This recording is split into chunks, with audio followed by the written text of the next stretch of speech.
요즘 여러분들 AI 아시죠? AI 기술의 급격한 발전으로 인해서 진짜와 가짜를 구분하는 일이 굉장히 어렵다는 이야기를 자주 들어요. 그렇죠? 뭐 어제도 제가 이제 대전에 갔다가 인공지능 관련해서 연구원이신 분을 보면서 되게 신기했는데, 이제 우리가 이 인공지능을 빼놓고는 이야기를 할 수 없는 그런 시대가 온 것 같아요. 그리고 제가 뭐 가끔 TV를 보다 보니까 뭐 딥페이크 영상이라든지 또 뭐 AI 합성 사진 같은 거, 그런 거를 보면은 야, 너무 잘 만들어져서 이게 진짜인가 가짜인가 헷갈리는 경우도 많이 있었는데요. 그래서 보니까 이런 것들을 통해서 범죄로 악용하는 경우도 허다하다고 이야기를 하더라고요.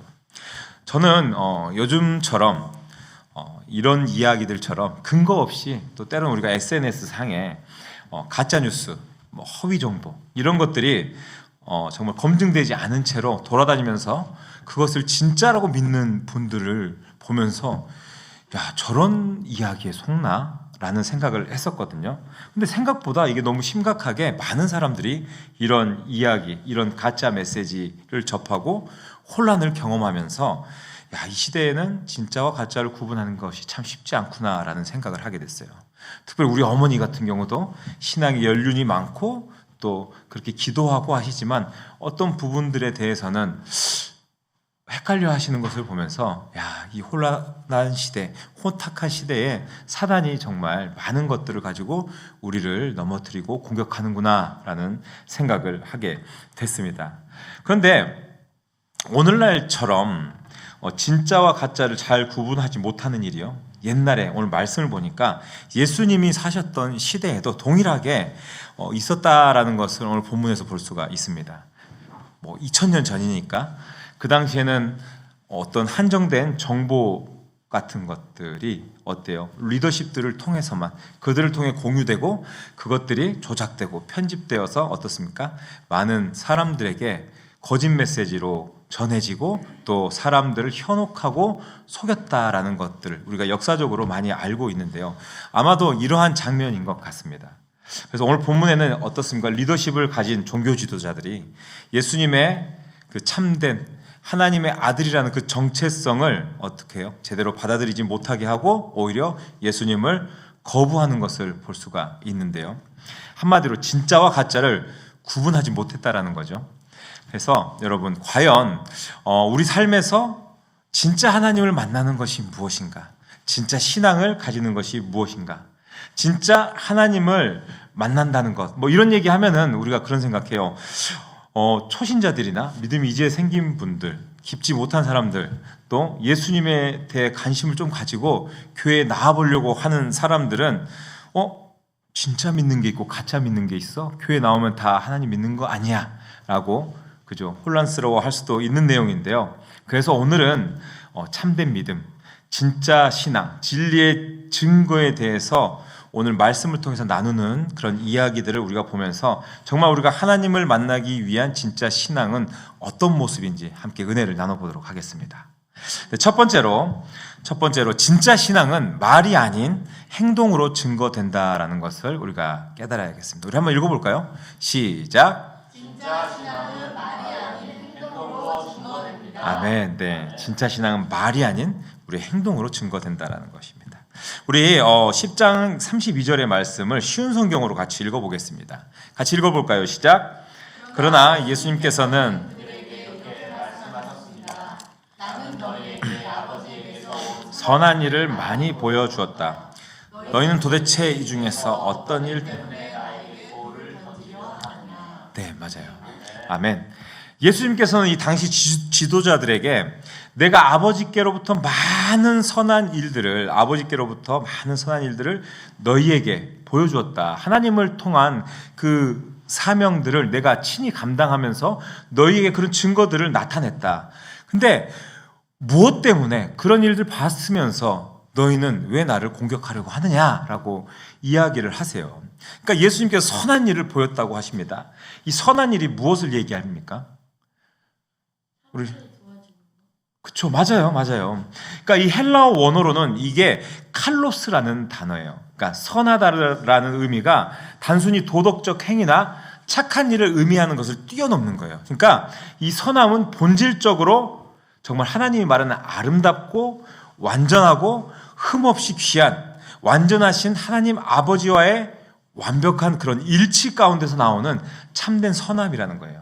그러니까 우리가 그리스도인들이 하나님을 믿고 또 하나님을 섬기고 하나님의 은혜 가운데 머무르면서 정말 예수 그리스도가 보여주셨던 그 삶대로 살아가는 그런 모습들이 정말 진정한 선함의 모습이다라는 것이죠. 우리 행위로는 얼마든지 할 수 있어요. 불쌍하다고 누구에게 구제하기 위해서 무언가를 나누고 줄 수는 있지만 그 안에 들어가 있는 본질적인 의미는 하나님의 그 은혜와 사랑과 더불어서 정말 그 마음을 통해서 그런 선함들을 행해야 한다라는 것이죠.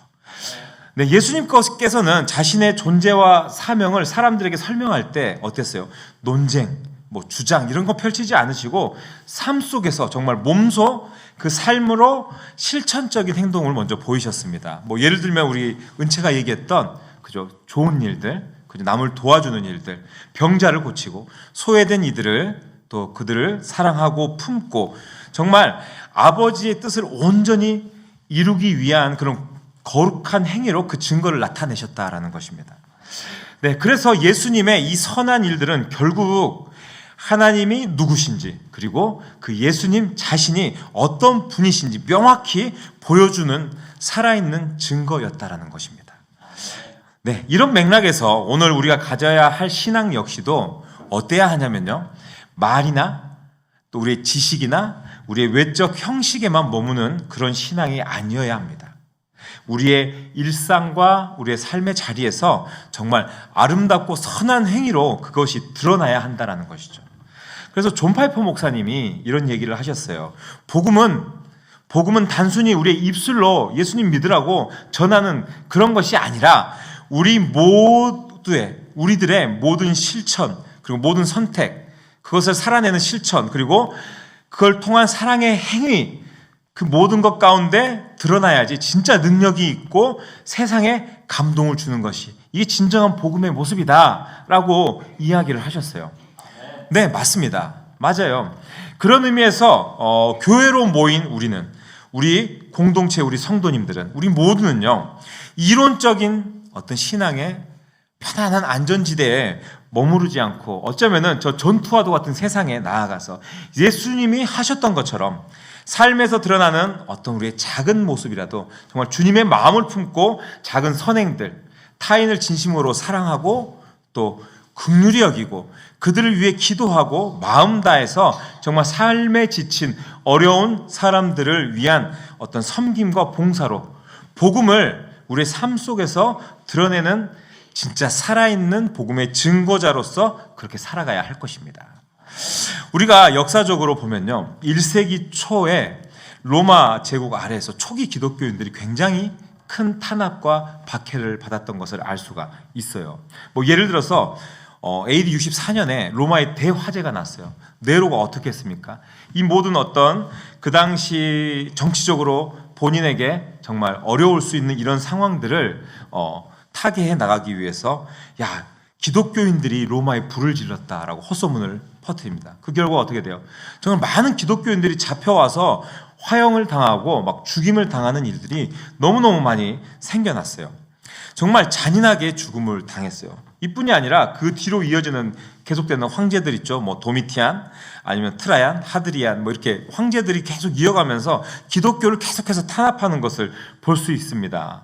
우리 콜로세움 경기장 보면 그렇잖아요.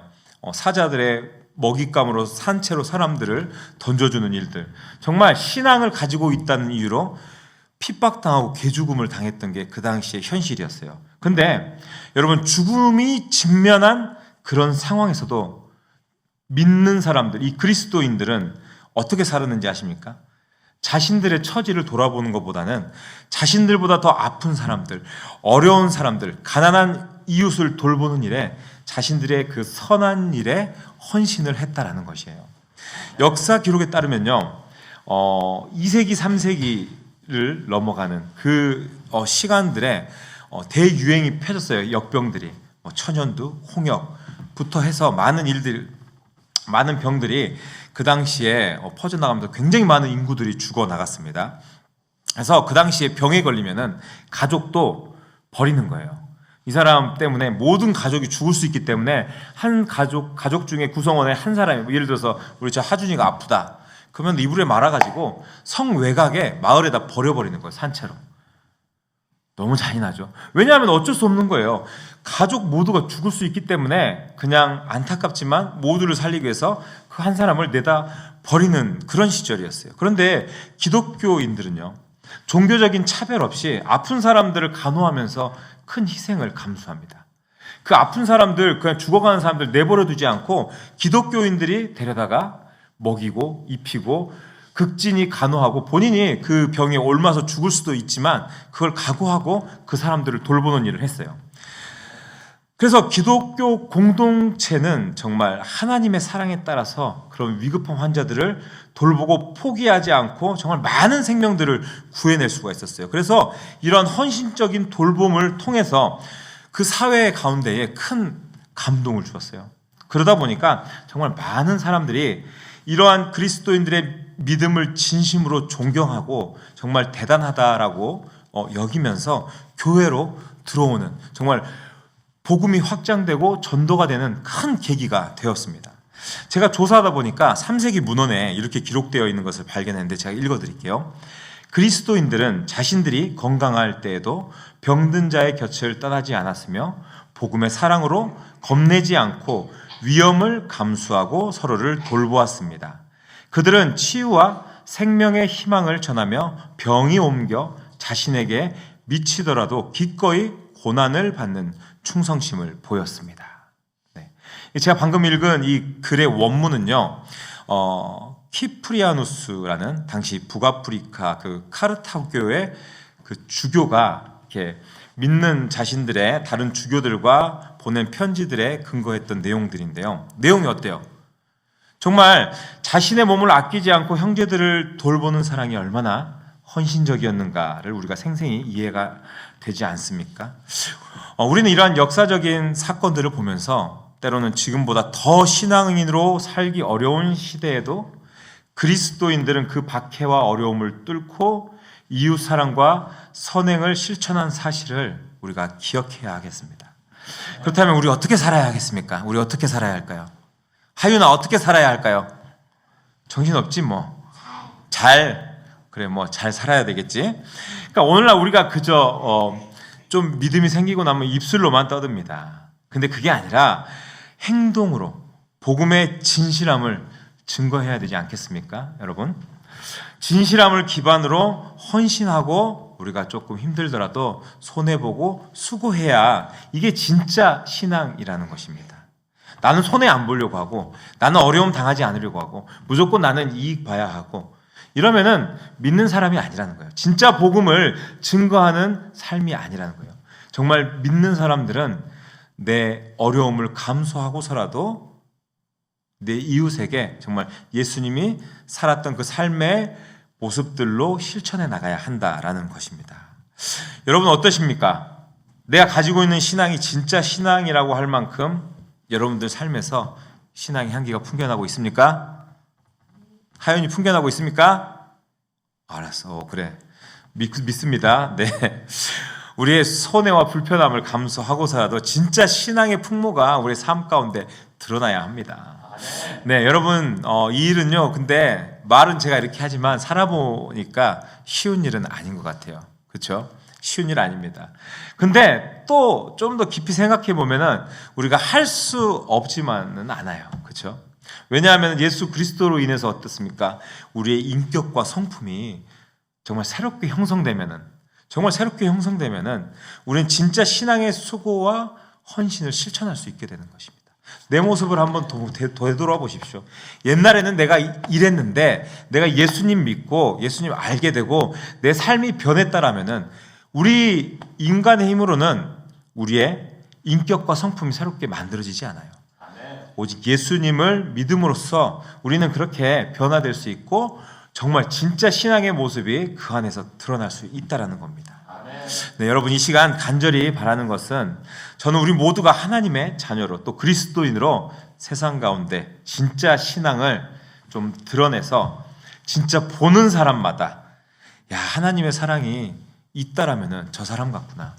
야, 하나님께서 정말 살아계신다면은 저렇게 정현지 사모님처럼 저렇게 살아가면은 와, 정말 예수 믿는 사람인가 보다. 우리 은채처럼 살아가면은 은채 교회 다닌다고 하더니 역시 다르네. 야, 정말 바르고 착하네. 정말 이런 게 우리의 증명이 될 수 있는 그런 사람이 되었으면 좋겠습니다. 아, 그래, 하준이? 하준이 자지만 다 듣고 있어요. 네, 우리 하준이도, 우리 하윤이도, 우리 하연이도, 어디 가서 목사님 자녀들이라더니 다르네, 달라. 야, 하나님 열심히 믿으니까 쟤네들은 어디 가서도 모범이 되는 삶이네. 이런 이야기를 들을 수 있는 여러분 모두가 정말 하나님 믿음으로써, 하나님 알므로써, 하나님 사랑함으로써 정말 깊은 신앙의 모범이 우리 삶 가운데 정말 흘러 넘칠 수 있는 저와 여러분들의 삶이 될 수 있기를 주님의 이름으로 축복합니다. 아멘. 좋아요. 자, 두 번째입니다. 두 번째. 진짜 신앙은 성경의 권위 앞에 우리의 한계를 인정하는 것이 진짜 신앙입니다. 네, 같이 읽어볼까요? 시작. 진짜 신앙은 성경의 권위 앞에 우리의 한계를 인정하는 것입니다. 네, 우리 말씀을 읽어보겠습니다. 10장 35절의 말씀입니다. 시작. 성경은 패하지 못하나니 하나님의 말씀을 받은 사람들을 신이라 하셨거늘. 네, 아멘. 방금 읽은 이 말씀은요, 예수님께서 시편 82편 6절을 인용하시면서 하신 말씀이에요. 82편 6절에 뭐라고 하냐면요, 같이 읽어볼까요? 내가 말하기를 너희는 신들이며 다 지존자의 아들이라 하였으나. 네네, 맞아요. 하나님의 너희는 신들이다. 하나님께서 그렇게 인정을 해주셨다라는 거예요. 여기서 신이라는 단어, 엘로힘이라고 하죠. 엘로힘. 이 단어는요, 원래 하나님의 권위를 위임받아서 세상을 심판하는 사법권자들을 가리키는 얘기예요. 그러니까 진짜 신이라는 이야기가 아니라 우리가 하나님을 믿는 사람으로서 하나님께서 그런 하나님의 일들을 이렇게 권위를 위임받아서 세상 가운데서 우리가 이 땅을 다스리고 그렇게 살아갈 수 있게 했다라는 그런 의미의 어떤 그런 이야기예요. 근데 여기서 중요한 점이 뭐냐면요, 이 사법권자들이 신이라고 불렸다고 해서 어때요? 하나님과 같은 진짜 신의 본질을 가진 존재입니까? 아니죠. 아니라는 사실입니다. 근데 다시 말해서 신이라는 칭호가 인간에게 부여됐어도 그 한계는 분명하고, 인간으로서 또 하나님 앞에서 어떻게 해야 됩니까? 나도 신이야 이렇게 해야 됩니까? 아니죠. 더 낮아지고 그 권위 앞에 우리가 겸손해져야 한다라는 것이죠. 제가 예를 들면 이런 거예요. 월드 시리즈를 요즘 보니까 이제 월드 시리즈 경기를 하고 있어요. 야구.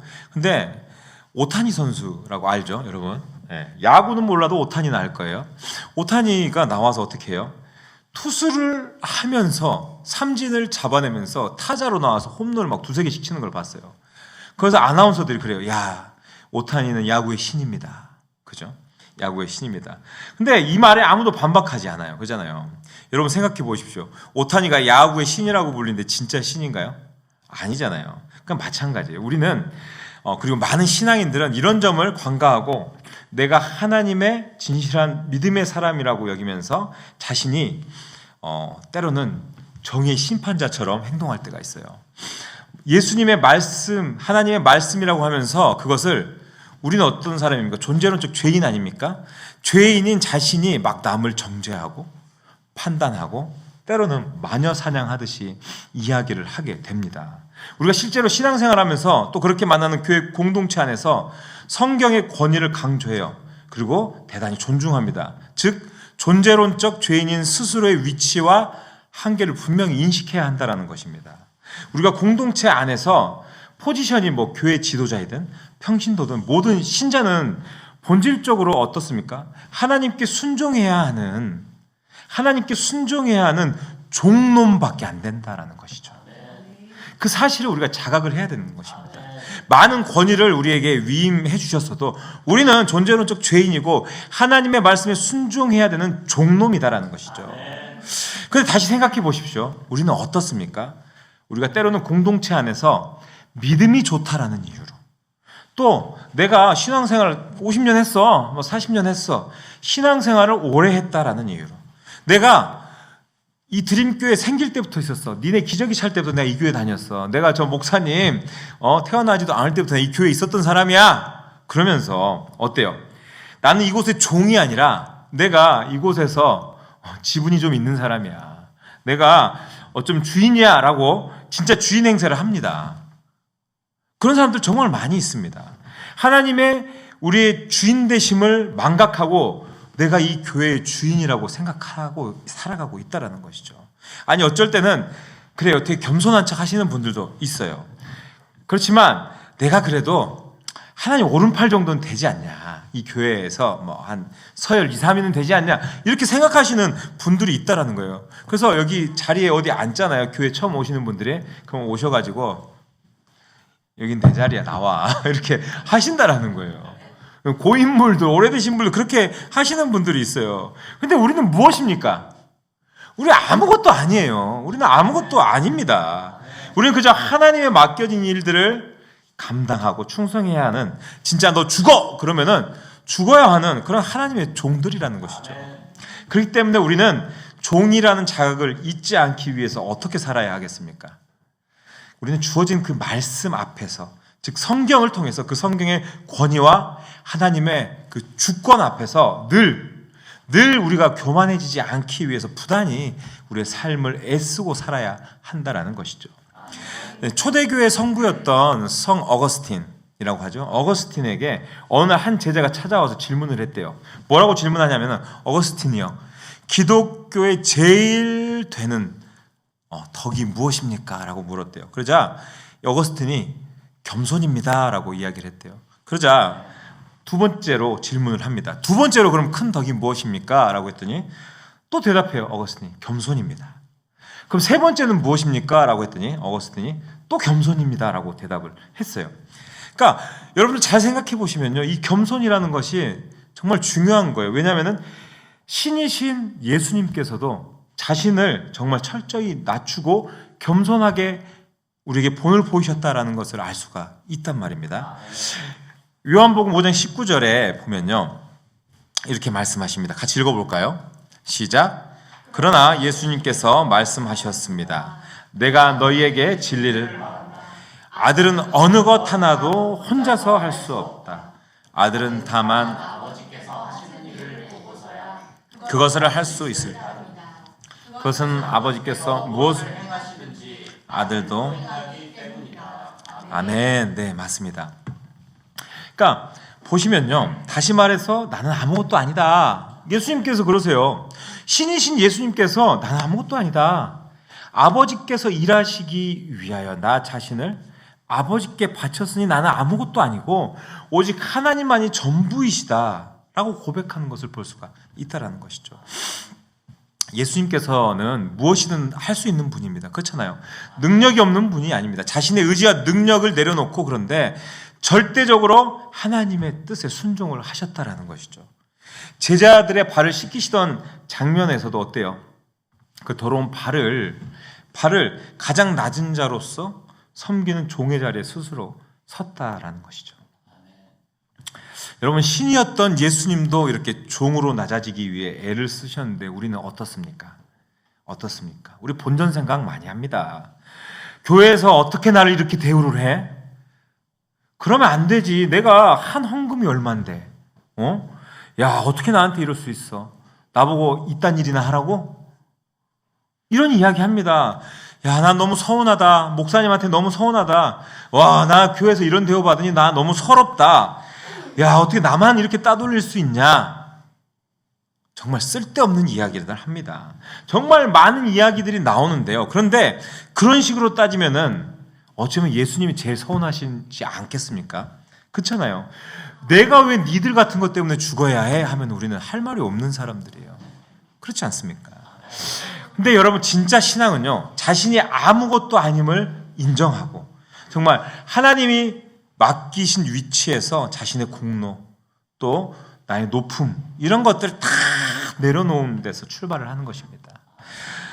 어저께 제가 갔더니 그 선생님 한 분이 그런 거예요. 그 배병대 목사님 보면서 이런 취급을 당하실 분이 아닌데 학교에서는 교수님이시고 이렇게 학교에서 보여주는 어떤 위치나 나타나는 모습들이 있는데 교회, 자그마한 교회에서 목사로 세워지는 그 어떤 모습 안에서 또 여러 가지 환경과 상황 가운데서 겪어야 하는 그 모습들이 그냥 진심으로 그 마음이 그러셨나 봐요. 아, 저런 대접 받으실 분이 아닌데. 그렇잖아요. 근데 왜 그렇게 할 수 있었겠습니까? 내가 하나님의 종이라는 것을 자각했기 때문에, 순종하기 때문에 그렇게 하지 않았겠습니까? 맞습니다. 세상에 그 권위로 따지면은 정말 어디 가서 고개 숙이고 싶지 않은 것이 우리의 모습이고 우리의 마음입니다. 그렇지만 나를 사랑하신 그 주님께서 자신을 다 내려놓고 정말 내가 하는 사역이 또 맡겨진 사명이 어때요? 빛이 나든 빛이 나지 않든 그게 주님께서 온전히 우리에게 맡겨주신 것이기 때문에 하나님 앞에서 나는 종입니다 라고 그렇게 나아갈 수 있는 것이지 않겠습니까? 하나님께서 정말 저는 그렇게 생각합니다. 이러한 모습을 정말 기뻐하시고 정말 그렇게 순종할 때 저는 오히려 그 사람을 높여주신다라고 생각합니다. 그렇다면 여러분들 과연 어떤 모습으로 살아가고 계십니까? 모두가 하나님의 말씀 따라 살면서 정말 말씀 권위 앞에 겸손과 순종으로 주님 앞에 답하면서 정말 진실한 믿음의 공동체가 되기 위해서 여러분 애써야 하지 않겠습니까? 네, 스스로에게 한번 질문해 보시기를 바랍니다. 우리가 늘 잊지 않아야 하는 것은 그 하나님의 말씀의 권위를 흔들림 없이 붙드는 어떤 그 우리 삶의 신앙의 신실함과 또 그 앞에서 나의 한계, 존재론적 죄인인 나의 모습, 나의 부족함, 나의 연약함을 인정하며 주님 앞에 나아가는 주님의 종이라는 인식이 확실한 그런 겸손한 자세가 있어야 하겠습니다. 여러분, 신앙인은 자신의 교만함을 버리고 겸손히 복종하는 삶을 살아야 비로소 진정한 신앙인으로 인정받는 삶을 우리가 주님 앞에서 살아갈 수 있는 것입니다. 이 시간 여러분 간절히 바라는 것은요, 우리의 교만함, 진짜 이만큼이라도 생길 수 있는 그 교만함 버리고 말씀의 권위 앞에 늘 우리가 신실함으로 그 말씀 붙들고 또 우리의 부족함과 연약함 주님 앞에, 주님 저 이거밖에 안 돼요, 우리의 실력은 정말 형편없습니다, 주님 아니면 우리 아무것도 할 수 없습니다, 주님 도와주십시오, 그런 겸손함으로 살아갈 수 있는 저와 여러분 모두 진짜 신앙을 가지는 복된 걸음을 걸어갈 수 있기를 주님의 이름으로 축복합니다. 네, 세 번째입니다. 세 번째, 진짜 신앙은 그분의 길을 따르는 인격적인 순종이다라는 것이죠. 우리 한번 같이 읽어보겠습니다. 시작. 진짜 신앙은 그분의 길을 따르는 인격적인 순종입니다. 아멘. 네, 우리 말씀 읽어보겠습니다. 자, 우리 하윤이도 말씀 크게 읽어요. 네, 시작. 하물며 아버지께서 거룩하게 하사 세상에 보내신 자가 나는 하나님의 아들이라 하는 것으로 너희가 어찌 신성모독이라. 아멘. 네네. 예수님께서는 36절에 자신이 하나님의 아들이라고 선언하시면서 아버지께서 나를 거룩하게 하사 세상에 보내셨다고 말씀하세요. 그러니까 여기서 예수님 말씀하신 거룩하다, 거룩하게 하다, 그 거룩하다 어떤 뜻이겠습니까? 하나님께서 예수님을 특별하게 거룩하게 해서 세상에 내보내셨다라고 말씀하시잖아요. 이 말의 원어적 의미가 뭐냐면요, 성화하다, 구별하다라는 것이에요. 일반적인 게 아니라 정말 구별해서 정말 특별하게 예수님을 구별하시고 우리를 살리기 위해서 그 구별한 정말 거룩한 것으로 세상에 보냄으로써 그 사명을 위임하셨다라는 것을 이 안에 이야기하고 있다라는 것이죠. 미국의 유명한 찰스 스윈도르라는 목사님이 있어요. 이 목사님이 이 본문에서 이런 이야기를 합니다. 성화된 자로서 세상에 보내심을 받은 예수님을 본받아 우리도 하나님 앞에서 거룩하게 구별된 존재로서 세상을 향해 나아가야 합니다 라고 이야기를 했어요. 그러니까 세상하고 똑같이 사는 게 아니라 우리는 정말 하나님의 선택받은 백성으로서, 구원받은 백성으로서 그 삶의 모습이 이제 구별돼야 된다는 거죠. 구별되어서 이 세상 가운데 정말 다른 모습으로 살아가야 한다라는 것이죠. 찰스 쉰돌 목사님이 이 본문을 통해서 성화된 자로서 세상에 보내심을 받은 예수님을 본받아서 우리도 하나님 앞에서 정말 거룩하게 구별된 존재로 살아야 한다고 계속해서 강조하는 것을 볼 수가 있어요. 그러니까 이 이야기는 우리가 추상적인 우리의 입술로만 하는 신앙 고백이 아니라 우리의 삶 속에서는 선이 확실히 있어야 한다는 거죠. 세상과 구분된 거룩한 삶을 실천하는 구체적인 어떤 결단이 있다는 거예요. 우리가 결단이 없으면 어떻습니까? 술에 술 탄 듯, 물에 물 탄 듯. 발을 한 발은 걸쳐놓고 또 때로는 이렇게도 움직이고 저렇게도 움직이고. 근데 어떻습니까? 우리의 마음에 결단을 내리고 나면은 그 결단을 통해서 확실하게 선을 그어집니다. 어쨌든 작심은 3일이라 그래도 우리가 나 다이어트 할 거야! 라고 결단하고 나면 어떻습니까? 최소한 하루라도 다이어트를 하게 되는 게 우리 모습입니다. 그게 어떤 모습이냐면요. 우리가 입술로 고백하면요. 하나님 이렇게 하기로 나아가겠습니다라고 하면요. 때로는 우리의 힘을 넘어서 하나님께서 우리를 붙들어 주시고 그 결단대로 살아갈 수 있도록 이끌어 주신다라는 것입니다. 그래서 거룩한 삶을 살아가겠습니다라는 우리의 구체적인 결단이 필요한다라는 거예요. 내가 세상 속에서 세속적으로 살아갔던 나의 습관, 나의 고쳐지지 않은 모습들, 정말 이거 어려운데 주님, 저 이거 끊겠습니다. 정말 끊어내고 거룩함으로 나아가겠습니다라고 하나님 앞에 그렇게 나아갈 때 주님께서 때로는 우리의 힘으로 되지 않는, 아까 처음에 얘기했던 우리의 인격과 성품들을 하나님께서 다듬어 주시고 고쳐 주셔서 그런 결단 가운데서 정말 우리가 거룩한 삶으로 나아갈 수 있게 된다는 것이죠. 여러분, 성경에서 예수님이 행하신 모든 일들 한번 떠올려 보십시오. 예수님께서 행하신 모든 일들은 아버지께서 맡겨주신 그 사명을 완성하는 하나님의 일이었고, 이 일을 통해서 예수님의 신성을 증언하지 않습니까? 우리가 그래서 예수님을 믿는다는 것은 그분의 신성을 머리로만 이해하는 것이 아니라 하나님과의 그런 인격적 관계 속에서 하나님을 의지하며 나아가는 그런 모습 속에서 그분의 보내신 뜻을 따라서 예수님처럼 우리도 그렇게 나아가고 세상과 구별돼서 순종하면서 저는 할 수 없지만 이 결단을 통해서 주님이 나를 이끌어 주심을 통해서 그렇게 나아가겠습니다라고 고백하는 것입니다. 즉 우리는 여러분 어떤 사람입니까? 예수님이 아버지께서 보내신 거룩한 자임을 믿고 그분이 걸어가신 길을 따라 삶 속에서 어땠습니까? 우리도 우리 자신을 구별하면서 세상 가운데서 하나님의 뜻을 실천하며 살아가는 것이, 우리는 이게 바로 참된 영생을 얻는 삶, 그리고 진정한 믿음의 모습이다라는 것을 기억하시기를 바랍니다. 그렇다면 우리는 어떻게 진짜 신앙을 가지고 살아가야 할까요? 어떻게 진짜 신앙? 다 왔습니다. 우리 하윤이. 네, 우리 예수님께서 걸어가셨던 것처럼 하나님께 순종함으로 정말 세상 속에서 하나님의 뜻을 실천하며 살아가야 하겠습니다. 제가 계속해서 똑같은 말 반복하고 있어요. 똑같은 말 반복하고 똑같은 말 반복하는 것은 정말 이것이 정말 우리가 진짜 신앙을 가지는 모습이다라는 겁니다. 세상과는 다른 성경의 원리와 법칙으로 예수님을 증거하고 삶으로 우리의 모습을 살아내고 정말 본을 보여주는 순종의 모습, 그것이 주님께서 우리에게 바라는 진짜 신앙의 모습이라는 것이죠. 네, 말씀을 맺겠습니다. 이 시간 여러분들 간절히 바라는 것은 우리의 삶이 이러한 결단과 순종의 연속이 되기를 원합니다.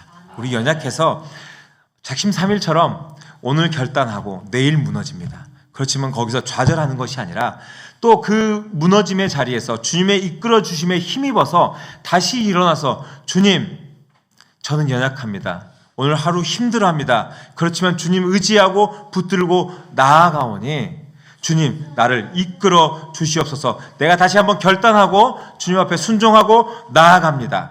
이 삶의 연속이 이어지기를 바랍니다. 그러면은 작심 3일이 작심 30일이 되고 작심 3년이 되고 작심 30년이 되고 정말 우리의 영혼까지 주님 앞에 결단하고 순종하며 나아갈 수 있는 우리의 그런 모습이 되지 않겠습니까? 그런 모습을 주님께서는 기뻐하시고 또 그 기뻐하심에 힘입어서 우리가 감사함으로 나아갈 수 있다라는 것 기억하시면서 여러분들 모두 진짜 신앙의 사람들 다 되시기를 주님의 이름으로 축복합니다. 아멘.